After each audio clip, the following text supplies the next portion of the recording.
How you doing there, folks? My name is Stephen McCracken and welcome to Trasnatira. Tonight's lecture we have a lady called Clodagh Finn. Now, I first met or came across Clodagh only last week when I read an article in the newspaper online about one of my relatives, Mary Ann McCracken, and it intrigued me because the article was about a book that she had done on 21 women who influenced Ireland, and I had to get in contact, So here she is. I'll hand you over to Clodagh Finn. See, okay. Thank you very much, now, Clodagh, for coming on. Thanks very much, Stephen. Good evening to everybody, and it's really lovely to be here. As Stephen was saying, I wrote a piece on Mary Ann McCracken a couple of weeks ago. Now, she's a social reformer and a slave abolitionist who'd be very well known in the north of Ireland, but I was making the point that she isn't at all as well known in the south of Ireland as she deserves to be. She was a campaigner, and one of the images that really struck in my mind was that one of her slogans was, "It's better to wear out than to rust out." And I laughed last week because there was an interview in one of the newspapers with Dolly Parton, the famous singer, and that too is her motto. And to think that this woman who was born in Belfast 250 years ago this year spent most of her life campaigning on the political sphere, the social sphere, and then later as an anti-slaver. And it's really nice to meet you, Stephen, her fourth great nephew. The image that sticks out for me is that just days from her 89th birthday, she was still campaigning in the docks of Belfast, handing out leaflets and pamphlets to those who were leaving to the States, telling them about the horrors of slavery. And that got myself and Stephen talking. She was 250 years ago was born, and next year they're going to actually set, because of COVID, everything was a little bit upset this year, but they're going to commemorate her next year, and they're going to talk about the new Mary Ann McCracken Foundation. But one of the things, when we're finally let out, there is a new Mary Ann McCracken map of Belfast, so you can follow in her footsteps. And I want to invite you tonight to follow in the footsteps of other women in history that deserve to be better known. The thing about Mary Ann McCracken is you very probably have heard of her brother, Henry Joy McCracken. He is a household name, and she went with him to the scaffold when he was executed as a United Irishman in 1798, but she went on for 6 decades to do great work and is forgotten. And I want to look a little bit tonight about why that happens and why it is that we don't know as many women from history as we should. So I'm just going to share my screen now and go to, here we are, a PowerPoint. Can everybody see that? How is it? Is it okay? Yeah. Yeah. This is what it looks like a little bit when you go to write women's history. You're presented with silhouettes, shadows, and sorry, I'm just trying to bring on the next slide.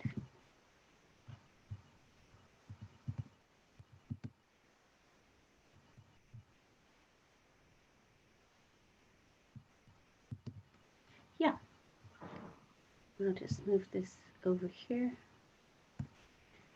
And Virginia Woolf said this in a different context. She said, "For most of history, Anonymous was a woman." And I found that when I've been looking at women's history for a number of years now. And about 5 years ago, I came across a very interesting woman in Cork called Mary Elmes. And she turned out to be the Irish Oscar Schindler, if you like. She and her colleagues saved from 500 people from certain death to Nazi Germany. But she was hardly known at all. And when I went to find her, I was granted access to archives. And I started slowly and surely getting her voice came down through the years. And suddenly this picture of a very strong woman emerged. So that's what started me on my journey of women's history. I've always been interested in history and always been interested in archaeology.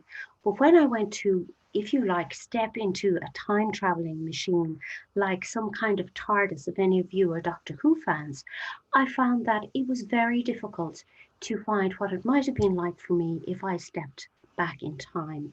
So, about 4 years ago, I started to try and do that. I imagined myself into this time traveling machine, and what I wanted to do was step down at various times in history and see what it might be like for me as a woman. The results were quite difficult to find, as sorry, I'm just trying to read my own writing here. Once you step back in history, you'll find that women's history is full of ifs, buts, and maybes. That's to quote Dr. Gillian Kenny, who's a historian here in Dublin. But yet they are there. And you find the further you go back, the harder it is. If you look up here on the left-hand side, we'll see a woman called Rocha de Verdon, who is a Norman noblewoman who was the first and only woman in Ireland to build a castle in Castle Roche. And you'll see the castle here. This is the remains several hundred years later, and it still looks quite impressive. She's very well known in her own county, but not outside of it. And what's very interesting, particularly in medieval women, when they come down to us, if they have a name, they must have been very powerful. And I found in my research, if these women had a name, they often had a very bad name, which suggests to me that they must have been incredibly powerful in their time. The story, to give you an example, the story that comes with this woman is that she hired a mason, had him build her castle to her own specifications, and then when it was finished, she threw him out a window because she didn't want the design of the castle to be replicated. So in Dundalk, she's known as Rose of the Rock, and she really is a quite wicked woman. In the castle, one of the windows is called the murder hole, and if you're bold in Dundalk, you're warned that we will we'll set Rose of the Rock on you. So, who was this woman who comes down to us with a very um, with a story that casts her as evil and vindictive? When you go to look for her in the records, she is there, and it's a very different picture. First of all, even in her own time in the 13th century, she was seen as something exceptional. She knew the King of England. He said that she had built a castle which none of her ancestors had managed to do. Another very interesting thing about this woman is that when she married, she kept her own name and she gave her name to her sons because she wanted them to inherit. So she was a strong woman. She built this castle. She had land. She was married to Theodore Butler, who was one of the Ormonds of Munster. They had 5 children together in 5 years, 1, 2, 3, 4, 5.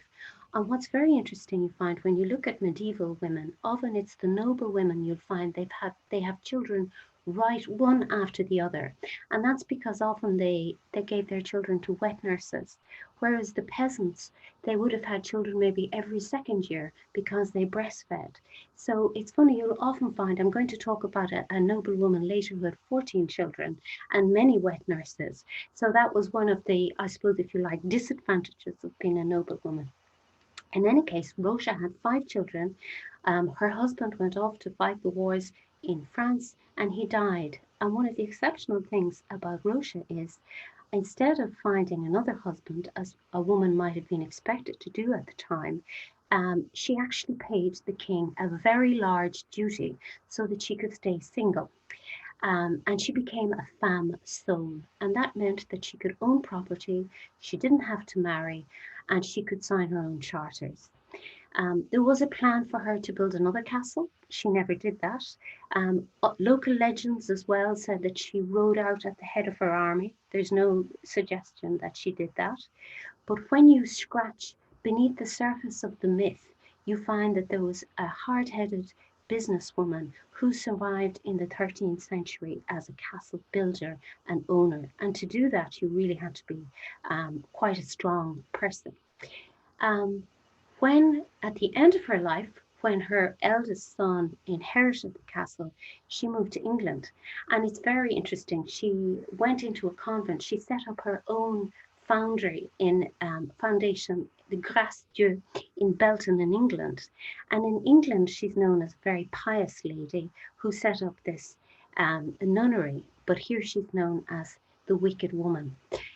That's one of the little vignettes I want to offer you tonight to show you the fate of women in history, because particularly the further back you go, there are so few sources. Just to make that point a little more, I want to introduce you to two other women. And one of them you'll see here, all I have is a silhouette because we've no picture of her. We don't know what she looked like. She is Ellen Hutchins, and she is the first female botanist in Ireland. We know quite a bit about her because her letters survive. And I'm going to talk a little bit about the importance of women's letters and women's correspondence. Women, certainly Ellen Hutchins, was seen as unladylike to publish in the 18th century. She was born in 1775 and she became very interested in botany. We know about her today because there are at least 20 species she found in Botany Bay that are named after her. But we know a lot more because, like you, Stephen, she too has a relative, a great-great-grandniece, who was gathering the affairs of the house, and she was finding papers, and she was doing this. This always puts a chill in my heart. She was doing the Marie Kondo cleaning and decluttering, and she came across 2 plastic bags full of letters of Ellen Hutchins. And those letters tell a most incredible story of this woman who moved to very remote Ballylickey house in Bantry. She looked after her invalided mother. She looked after a grandaunt who was in the room. We're told she said she didn't come out of the room for 3 years, so poor Ellen had to mind her as well as an invalided brother. All the while, she found time to explore Snab Beach, to explore Whiddy Island, and to find these specimens that had been unknown to the world of botany. Part of that was the reason for that was that the roads were so bad that Bantry Bay was very isolated, and the biodiversity there was very different, and people weren't familiar with it. The other reason was universities hadn't quite been formed yet, because when they did, women were shut out. So she had contact with Dawson Turner, who was a very famous botanist in England, and she used to send him specimens. And she died shortly before her 30th birthday. But you see her struggles, and her 2 brothers were fighting, and there was a lot of disputes in the family. You see that coming through in her letters. You see her also writing how difficult it was for her to get materials. She would write to her brother in England, and she would say, please, can you source this book on botany because I need some books. And then she'd write to another brother and said, I don't think he's even opened my letter. Can you help me? Can you source these books? Despite that, she did an inventory of the plants and the non-flowering plants in Bantry Bay that's unrivaled to this day, and she discovered 20 species that are named after her. And if we didn't have those letters that came down to us on scraps and in bags, we wouldn't hear her voice, and we wouldn't hear about her going about her daily business.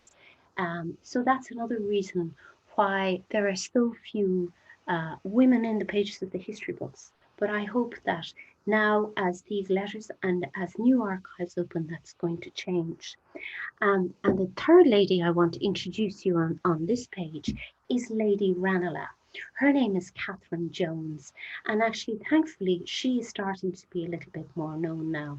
She is for a long time, she was the sister of Robert Boyle, who is the founder of chemistry. If you knew her at all, you would know her as that. But in her lifetime in the 17th century, she was much better known than him. She was the one who set up the laboratory um, where he did all his experiments. She read his work, she commented on his work. She also was a very well-known figure in political spheres. She was in an intellectual circle. She was very well regarded as a physician, and she would make medicines for the famous people of the day. But what struck me in reading her letters, and the reason her letters survive, is because they were part of the Boyle family. So they were in a big family, and her letters survive because they were part of her more important, if you like, male relatives. The Earl of Cork was her dad, and he was probably the foremost Elizabethan explorer and entrepreneur in the south of Ireland. When she was a young woman, she was promised to be married when she was just 9 years old, would you believe? And she went to live in England, and that's probably where she got her own education. That fell through because they upped the stakes and they wanted some more money as part of the dowry. So she came back to Ireland and she married a man called Arthur Jones. Now, Arthur Jones, you think of the red top press and you think of the trawling in social media today, but there was nobody in the 17th century who had a good word to say about Arthur Jones. They said he was the worst churl in the world, and that his only redeeming feature was that he seldom came sober to bed. So, and Lady Ranelagh actually left him. But one of the um, letters that stands out in my mind, and reading it, it really connects me to the experience of this woman. And I just want to bring you back there. It was 1642 when the Irish Revolution broke out, and Lady Ranelagh was in Athlone Castle with her 4 young children. They were aged between 1 and 10, and her husband was nowhere to be seen. And suddenly she looked out, and the the Irish had teamed up with the Old English because they wanted to win successions from the New English. She would have been seen one of them. And they surrounded Athlone Castle, and she was in there for 22 weeks under siege with her 4 young children and no way out. And she writes about this most miserable captivity. And when she looked out, she could see the troops amassed on the bridge. And it must have been terrifying. You know, they were there with their muskets and their pikes and their pistols. Some of them would have been ragged and barefoot with scythes and clubs, and they were shouting up to her that her father was ill. One woman who tried to get in was stoned to death. Smallpox had broken out. And we hear of this woman who tried to make it through with the message, but she was stoned to death. And you just hear her talking about this 22 weeks when the soldiers were dying more quickly than they could bury them, and how she managed to find her way out. But she did, with the help of her father-in-law and James Dillon, who was the Old English. She negotiated her way out and went out in a carriage with her 4 children. And from that, she went to England. So she went from a revolution in Ireland, she went into the English Civil War, then plague broke out. She effectively was a single woman at this stage because her marriage had broken up, and she had 4 young children in tow. And yet, now she would have been very well connected, and you know they would have had means, but she managed to establish herself and to form a refuge for her other sisters who arrived from Ireland, and she became so well respected in the England of the 17th century. And even when her brother died, they died within days of each other. It shows how close they were. Robert Boyle's biographer said she was remarkable for her uncommon genius and knowledge. She was really quite a superstar, if you like, in 17th century England. Yet, until very, very recently, I would say she was hardly known here. Thanks to her letters and to historians who are taking more interest in her, now there's going to be a full biography of her life is coming out, and there's a plaque about her in Waterford. So these women could so easily have slipped through the cracks. So I want to talk to you about another woman, and again, we hear her voice through her letters, some of which have survived. But Lady Sligo, as you can see from this portrait, is a different kind of person. She is very much of the Anglo-Irish stock. She was born in 1800, and you see her here in all her finery, Hester Catherine de Burgh from Galway. And I'm going to go on later to draw a thread between her and Mary Ann McCracken, because she too was a very unlikely campaigner to abolish slavery. But when we meet her here, you see her as a bit of a celebrity in her day. She danced with royalty. You see her here in her finery. This is a portrait of her in about the 1820s, and she's wearing her French Empire line dress and her very fashionable turban, which was all the rage, the Oriental style. This is a portrait of her in 1836, and it's fascinating that Churton's Gallery in Dublin were actually giving out portraits of her, like you might find if you remember if you gathered cards of various footballers, you'd gather them in, or she was a little bit like a proto Hello magazine. People who admired her could see what Lady Sligo was wearing. And in this one, she looks very elegant and exquisite, but she's also has had 10 children by this stage. So whatever she was doing to keep her figure and her style, she did it remarkably well. So how did she end up helping first slaves in Jamaica, and then later she helped her own tenants in Sligo and became a champion of the poor? So let me just introduce you to the man she married here on the right, Howe Peter Browne. And if you had heard about him in the early 1820s, she married him in 1816. And if you had heard about him, you might think this is not the type of man you'd like to marry. He was the typical Regency book. And in the excuse me, he supped coffee. He went all around Europe on the grand tour, and Lord Byron actually talks about him as a friend, and they frequented the salons of Paris and the coffee houses of London, where they supped with bawds and whores. That's what Lord Byron said.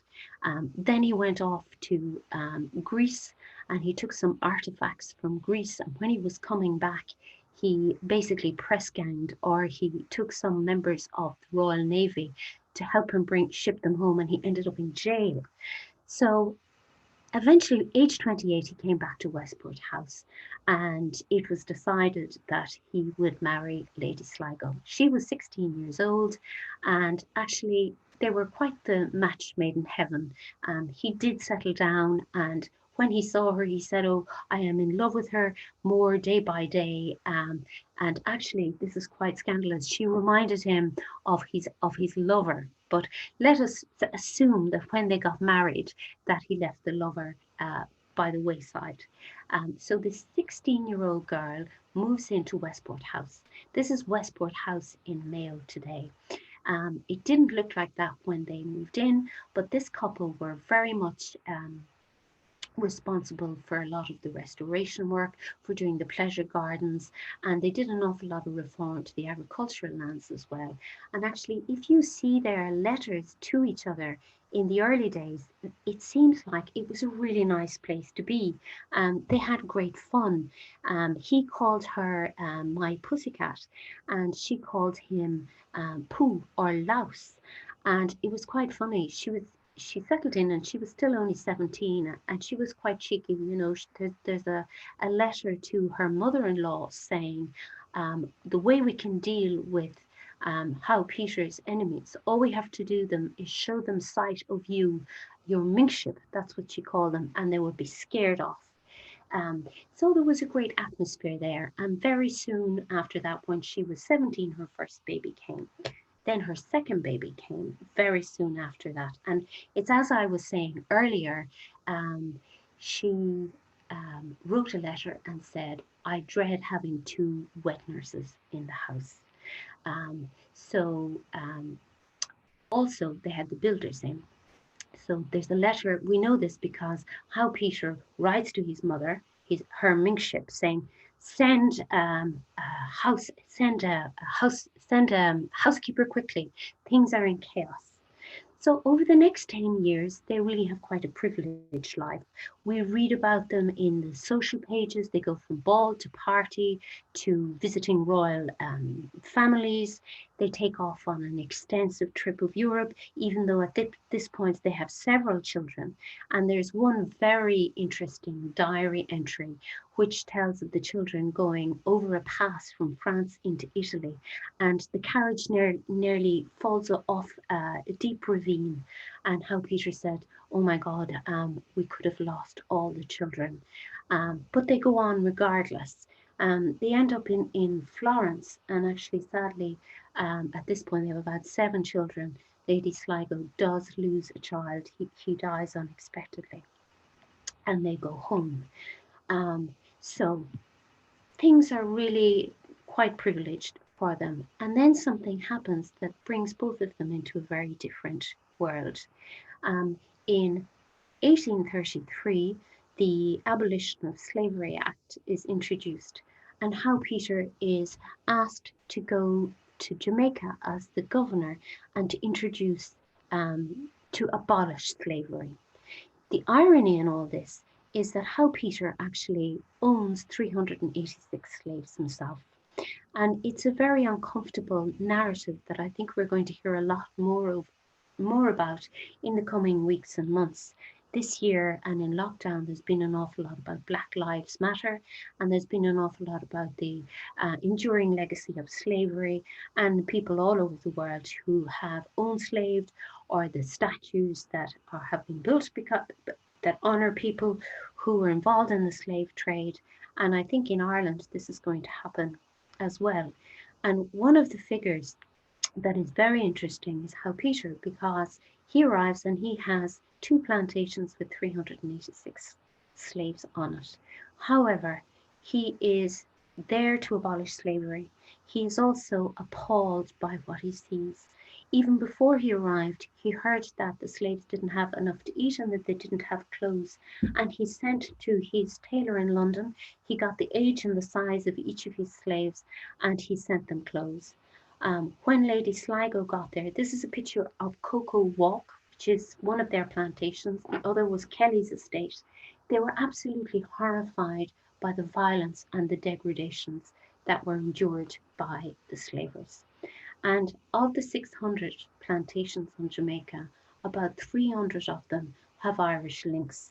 And a lot of the people who were there, obviously they didn't like what Howe Peter was doing, so he became very unpopular with the plantation owners, but extremely popular with the slave population and also the abolitionist newspapers. He was there for about a year and a half, and so was his wife. And she, at that time, became she sponsored a school. She kept away from the plantation owners' wives, and she tried to help set up education and classes for the slaves and former free slaves. They didn't succeed in abolishing slavery. But when they came home in 1836, both of them continued to lobby for it, and it was finally abolished in 1838. Many of the slaves had to do an apprenticeship for 4 years, 4 years to learn how to be a free person.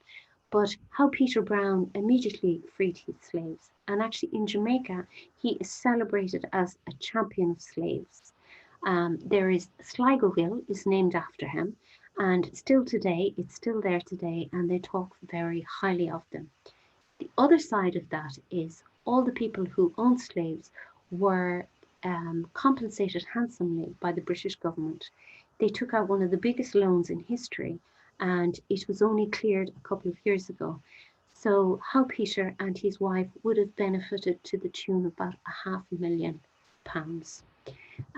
Yet, when they came home, Lady Sligo, they faced soon after that another problem, and that was the problem of the famine. They came back and they found that their 10,000, sorry, I'm just doing that, that their 10,000 tenants were in an awful state. They weren't able to pay the rent, and that the crop was failing, and many of them were actually hungry. In 1845, Hester Catherine Browne was in England, and her husband was really sick, and she took over the running of the estate. So here we see her stepping into the shoes of an estate owner and a landlady. And the first thing she did was she wrote to her. This is where letters become very much to the fore again.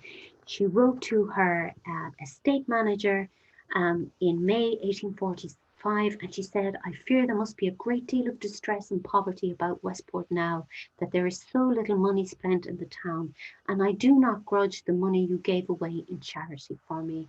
And she constantly wrote. She was very interested as well in the potato crop, and she came across certain crops. She's very interested in gardening, and she sent seeds of strawberries because they were particularly high yielding, and she hoped that they would offer some succor to her tenants. But before you, this is, I suppose, humanitarianism, 19th century style, because at the same time, while she was giving balls, some of the funds would go to the tenants. She did not suffer that much herself. There are other letters that would tell us about her wardrobe, which was stocked with silk and satin gowns and her furs. And she would say, "Send me my largest fan so I can go to the ball." And you'd have another letter, saying, "How are the tenants? Have they got enough to eat?" And the next line would read, "Thank you very much for the delivery of grapes and venison." All the same, though, she and her husband were known as friends of the poor in Westport. I'm just going to show you another letter that I'm particularly fond of, because it shows you what kind of a lady she was, and that she was hard-headed and decisive when it came to the running of big estate. There had been pilfering going on in Westport for a number of years, and finally they pinpointed this family for pinching stuff. So she writes in 1845 to her estate manager, and she says, "Hildebrand, you must prosecute the Flynns for the robbery, and the mother as a receiver of the stolen things. I hope the mother will be severely punished. She deserves it, and will be a great advantage and a good lesson to her children if they see her punished. It is quite necessary now to make an example of the Flynn family." So you can see that she is quite able to take a stand as well when the situation demands it. I particularly like Lady Sligo's story. She comes down to us not fully formed, but we have her letters from the famine, so we can hear her voice, which is strong and to the point. And because the Westport house was in the ownership of the Browne family for so many years, for 400 years, their archive survives almost intact. And because of that, we are able to say quite a lot about this woman. So the point I've been making up to now is that often women's histories are contained in the letters and the papers that are to do with the domestic sphere. And very often they don't figure in the history books and they're often discarded or thrown away. By contrast, I want to tell you the final story of a woman who was born in Derry or Londonderry, and the opposite is true of this woman. We're coming now into the 20th century, if you like, and she left behind a record and a collection of papers and photographs and artifacts that are unparalleled.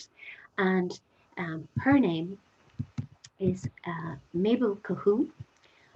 Here she is, and she's particularly to the fore at the moment because thanks to the work of another woman who has done much in the present day, Denise Henry, an archaeologist, has digitized her photographs, and they're actually available online in the Tower Museum in Derry, Londonderry, and I'm going to give you a link to that at the end. And it really is a chronicle of the 20th century through the eyes of a remarkable woman who was a pioneering archaeologist, an explorer, and an educationalist. I'm just going to introduce you to a few of her pictures here. The first two here on the right are amazing because these are taken in the late 1920s, and you have Mabel Colhoun. She's on a camel on at the foot of the Great Pyramid of Giza. How many Irish women would have been exploring there in the 20s? And here we have self-bathing in the Dead Sea. She's taking in the Dead Sea. She went with her maternal uncle, Charles Gordon, who's very interested in archaeology, and that started a lifelong dedication to archaeology with Mabel, and she started to collect many artifacts here. She came home with an Egyptian lamp, and she came home with figurines, which she started to build on her uncle's significant collection. His would be like an antiquities, a cabinet of antiquities. So she started there. So some of that, I will tell you a little bit more about that later on. In the 30s, this is her here in the middle, we have her hiking in the Alps. Again, very unusual. Mabel was born, she is Presbyterian Methodist background, and her father John Colhoun and his father Robert Colhoun would be very well known builders in Derry City. They would have done reconstruction work on the Guildhall. So she came from a privileged background, but she really made the most of every aspect of her life. Here she is in the Glacier des Bossons in Mont Blanc. I'm just showing you this as well because it'll give you an idea of the adventures. She trekked right across the Alps with these women in the 30s, and these photographs are all online at this exhibition. So it just gives you an idea of a woman who is very outward looking at that time. Here's another picture of her in the 30s. If anything was happening, she was there taking a picture. This is in the 30s, but I think it's a World War I plane. Some of her photographs tell of events that are forgotten, or here's one, I actually didn't even know this happened until I read about it in Mabel Colhoun's collection. In 1933, the Italian Air Armada landed down in Lough Foyle. This was a formation of seaplanes or flying boats that were going en masse from Italy to Chicago. And it was Mussolini's Air Force, and he wanted to show a great show of strength and Here is Mabel capturing them in Lough Foyle. She also took pictures of a Mussolini's minister for air or aviation minister, Italo Balbo, and he's walking down the main street in Derry. So they sat down for 3 days as a fueling stop in Derry, and Mabel was there to capture it all. That's a little episode in Irish history that I wasn't aware of, and she captures so many others at the exhibition. I would, if you have another hour, another time, and you feel like going online to flick through her pictures, I would recommend that. I just want to finish or to talk about what she did in terms of archaeology. This is all her leisure time. In her work time, she was a radical and a reforming educationalist. She studied Frebel in England, and when she came home, she set up a preparatory school in her own house, and then she went on to be the principal of Londonderry High School, but she also set up a number of nurseries. She was very committed to nursery education because she said, particularly in a city where women work, where women work outside the home, it was very important to provide something for younger children. And she said she kind of quipped at the time as if women didn't work in the home. But she, as chairwoman of the Nursery Association in Londonderry, she set up several non-denominational nursery schools. And when she wasn't doing that, she was doing, I suppose, what to me seems she loved best. She was a pioneering archaeologist. She was the first woman to systematically record thousands of archaeological monuments on the Inishowen Peninsula. From the 1930s to the 1970s, she went down every bohereen and dirt track and back road, charting some monuments that weren't known. And she did something as well that other archaeologists hadn't done. She recorded she put people into archaeology, and she recorded the stories behind the monuments. In the war years, when there wasn't much petrol, she set out on her bicycle from Derry City. She put all her equipment and her picnic on it, and she went bumping off the back roads and the by roads in any weather and in wartime, sometimes doing 60 miles round trip. The photograph here on the left is one of my favorite pictures of Mabel Colhoun. One of her nicknames was the Ferret, and the reason she was called the Ferret was because they meant it very nicely, that she got to the bottom of things.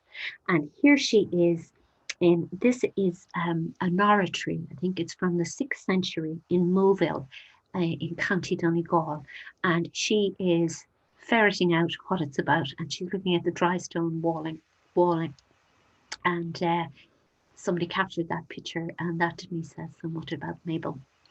Here she is in later life. She was involved in so many associations. If you talk to people in Derry and Londonderry and Donegal, they say she was the head of everything to do with heritage. And here she is telling people in Fahan in County Donegal all about St. Maras Cross in 1988. She put all of her work and into a book, and unfortunately it didn't come out until after she died. It's called The Heritage of Inishowen. It's archaeology, history and folklore, and it was published 3 years after her death in 1995, but she knew it was coming out. What I want to say finally is that Mabel was the type of woman who really appreciated what we had, and she wanted to bring the past into the present and to preserve it for future generations. One of the things she used to tell her students was, students in her grandfather's time would know the names of, say, 100 townlands. Their fathers might know the names of 50 townlands, but their sons would know the name of 3. And she was very conscious of the loss of knowledge that goes with the years. And she speaks to me because I think at the lecture a couple of weeks ago, one of the things that Dr. Margaret Ward said was correspondence, as we have seen, and letters is vital when it comes to talking about women's history.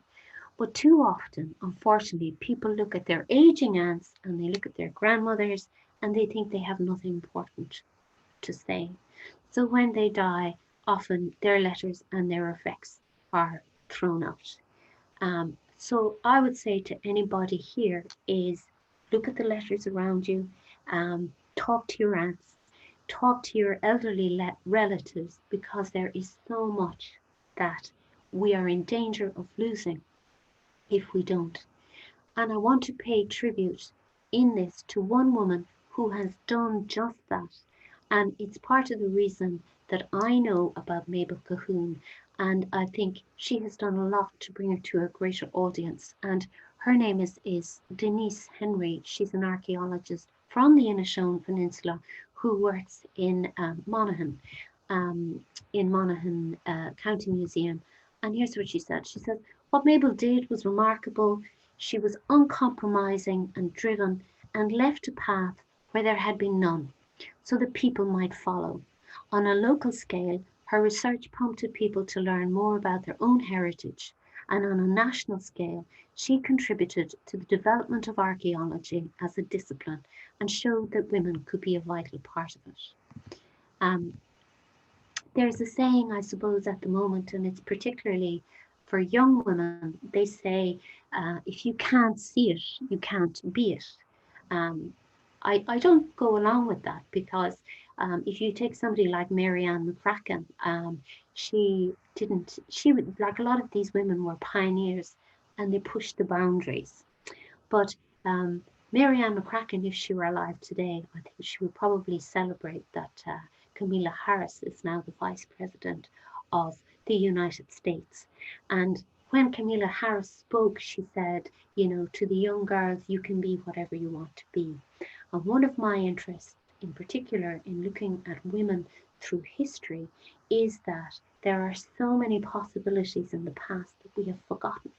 I wanted to look back and tell the story of what was possible for women rather than what was not possible, because for too long we hear what they couldn't do, they couldn't vote, they couldn't work.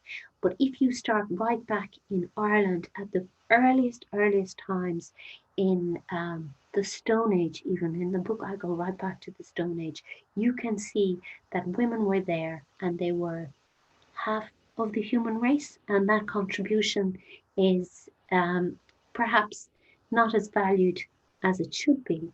So what I wanted to show today perhaps was that a history without women is only half a history.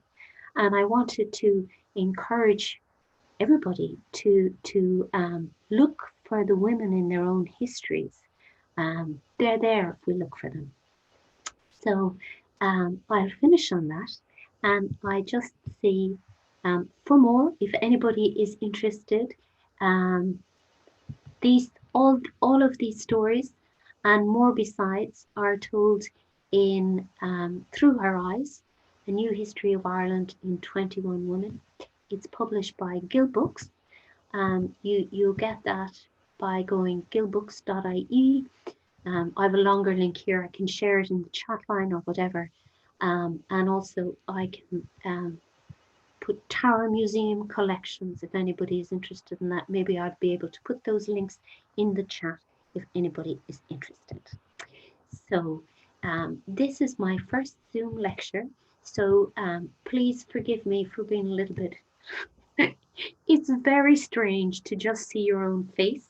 I love to see people when I talk. So it has been a pleasure to be with you virtually, and I would love to hear your comments, thoughts, suggestions, questions. Open now. Hey, doing there, Clodagh, that was absolutely fascinating.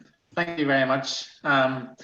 Within, I'll just tell you a wee bit. Last couple of weeks, I've been doing a deep research into Camilla Harris's background and ancestry through Jamaica, and I did come across the Brownes, and I was wondering, did they have any relationship with Camilla Harris? But after a couple of weeks of searching, and I was the one who brought it out to the forefront in newspapers when she was first elected on as VP. I was the one that read the articles for the newspapers and got in there kind of first, with the news. But it was only last night that I realised that she actually have any link to the Brownes of Brownstown in Jamaica. There's a missing link there, so we may never know, unless that link is found. But we have got the Brownes, and they were particularly bad slave owners, unfortunately, to back the Balmoney. But there's a missing link there. But I suppose in Irish history, to be a woman to stand out, you really need to be ruthless or extraordinary. And I'm glad you brought these people to the forefront, 21 people, and I think it's great that you've done that. So a lot of good comments in the comment section here. So just there's a question here from Liam. Would Clodagh think that us Irish had a particular way, and it's gone? Particular way of treating women, and particularly not recognising their contributions, or is it a feature of other countries and societies as well? Sorry. I suppose, is it particularly Irish? Yes. No, I don't think it's particularly Irish. I think you'll find that everywhere, basically. No, there's an absence of, I suppose it depends on the period. No, there's an absence. It's definitely not particularly Irish. Okay. How hard was it for you to find these 21 women? Some were easier than others. What I tried to do was I tried to pick a particular era, and I tried to pick a woman who would be representative of that era in some ways. There were some women, and I just couldn't get enough about them. So they were just women who did things, and you had a line here or a line there. So obviously the choice was I had to pick them. There had to be enough information about them to pick them. So I picked 21.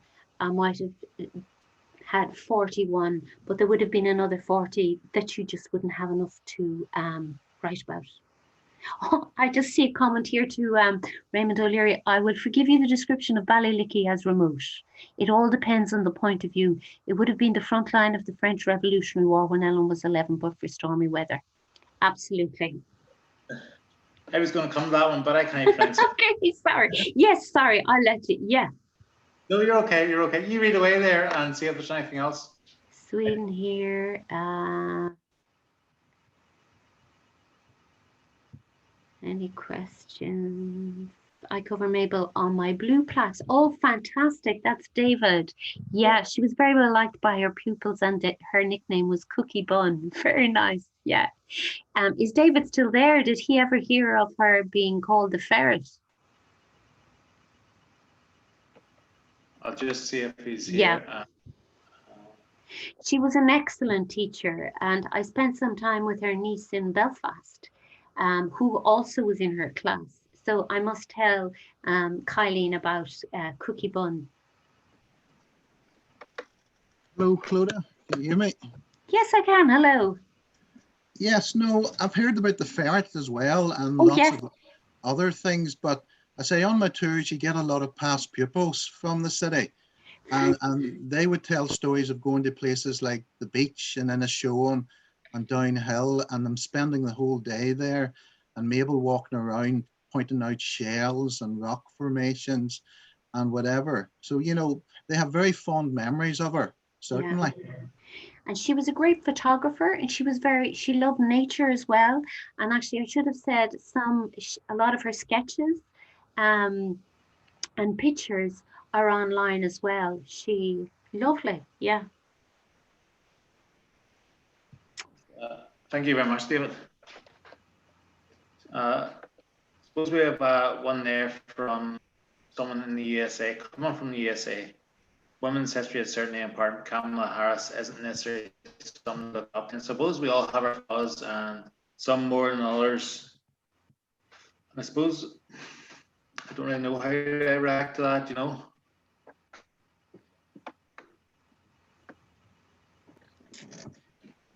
Sorry, I didn't hear you there.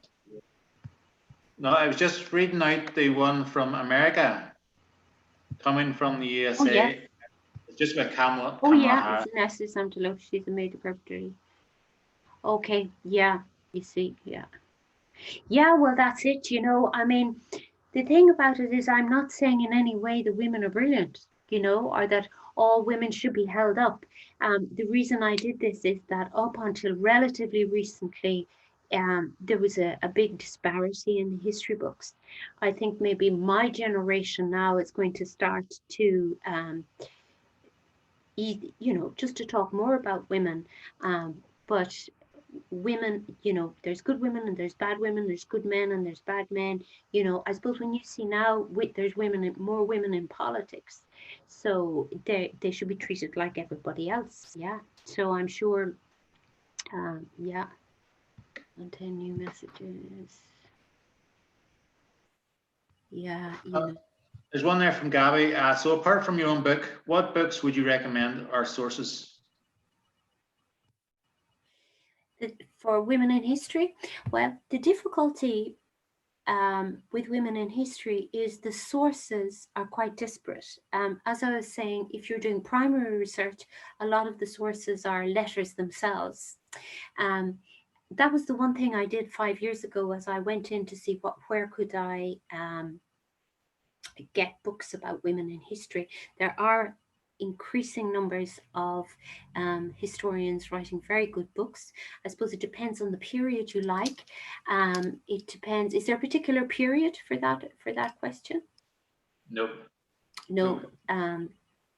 There are of the women I spoke about. Lady Ranelagh, there's a full biography of her coming out, and also Robert Boyle, who was the father of chemistry. Another woman has written a book about all the Boyle sisters. So look out, there's more coming. I really like historical fiction as well.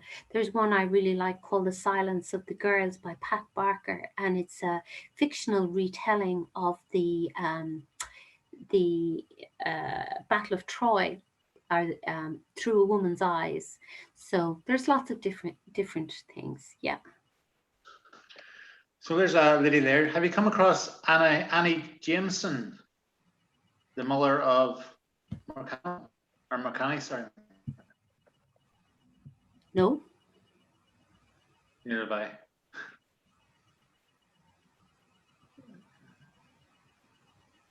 Oh, that's a many commentators feel that members of the Browne weren't included in history of 16 to 23. Did you come across any women from this period in your research? I did. And when I was doing that research, there was an awful lot of historians who were writing the history of Cumann. So for that period, I looked at a different woman to tell a little bit of a different story. And the woman I chose from that period was a woman called Sister Concepta Lynch. And Sister Concepta Lynch was an artist who lived down the road from me here in Dún Laoghaire. And what she did was she painted what is like a Sistine Chapel, if you like, an oratory in 1919. It's 100 years ago last year. And she was like a Michelangelo. She would teach art and music during the day. Then she lived in an enclosed order. Then she would send out to the shops to get household paint. She'd get her teachers to send out to the shops to get household paints. Then she would get 2 ladders, put a plank across them. She'd put up her habit, and she painted it. If you step into it, every square inch of this oratory is covered, and it's like you're walking into the Book of Kells. It's a fantastic place if you are ever there. And this oratory was built to commemorate the Irish soldiers who fought in World War I. And by the time they came back, they were, you know, history had moved on, and it was all about, you know, the revolution. So I tell this from that period. I tell the story of Sister Concepta. But yeah, there are many women. Kathleen Lynn is one who is wonderful. The other women I'm interested, I also tell the story of the Overend sisters who were active at this time. They worked in the St. John's Ambulance Brigade. Also, Dr. Ella Webb, who cycled around during 1913 or 1916, and she helped combatants and civilians. So those are a few women that really interested me from, oh, here's somebody, Raymond. Oh yeah, I think you wrote about it, Raymond O'Leary, did you? I read some, almost sure. Yeah, the Dún Laoghaire Oratory.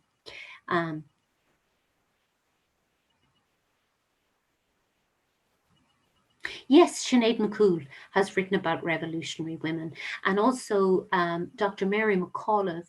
A little bit later, now we're in the centenary of the War of Independence, and there's a lot of commemoration of the violence against women during the War of Independence. Again, some of that was told in newspapers. That's a big, I spent a lot of time in newspaper archives. And there was another very distressing letter. It's a very short letter that was found by a historian called The Rape of Mary M. And because they said up to about 10 years ago that there was no violence against women during the War of Independence. But now it's emerging from different sources and different archives that there was, and from both sides.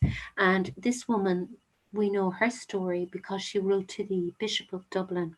She was raped by Republicans. She had a child, and she had to give the child up for adoption, and she was looking for money from the bishop to fund the private adoption. So that single letter, and she says, how can a pen even describe what I went through, you know? But that single letter opens a door into a whole other history that is just starting to be told now. I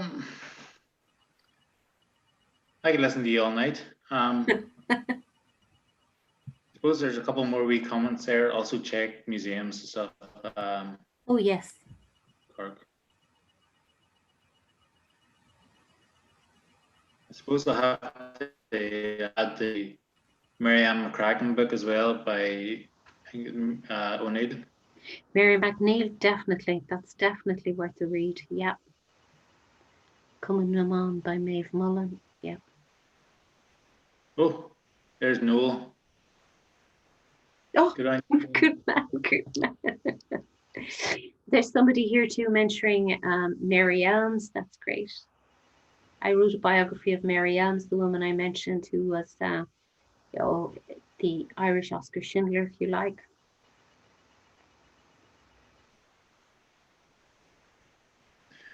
I suppose another one for you, David Douglas, is that in Tom Hanks' film Forrest Gump, the lady that Tom Hanks is chasing all the time, Muller comes from Nevada. Well, now. He's a big reporter in London. Right, that's a new one. I know it was new. Yeah, I found it there a couple of weeks ago. Very good. But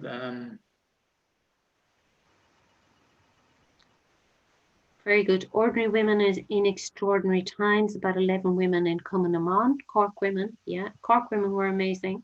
Yeah.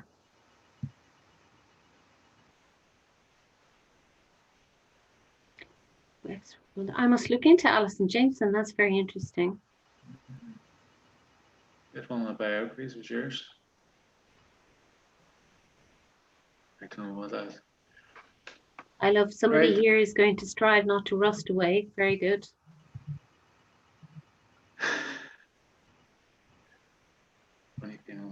Oh, that's an interesting one. Elizabeth Aldworth. I'll have to look up her. Who's that? The only female Mason, Elizabeth Aldworth from Cork.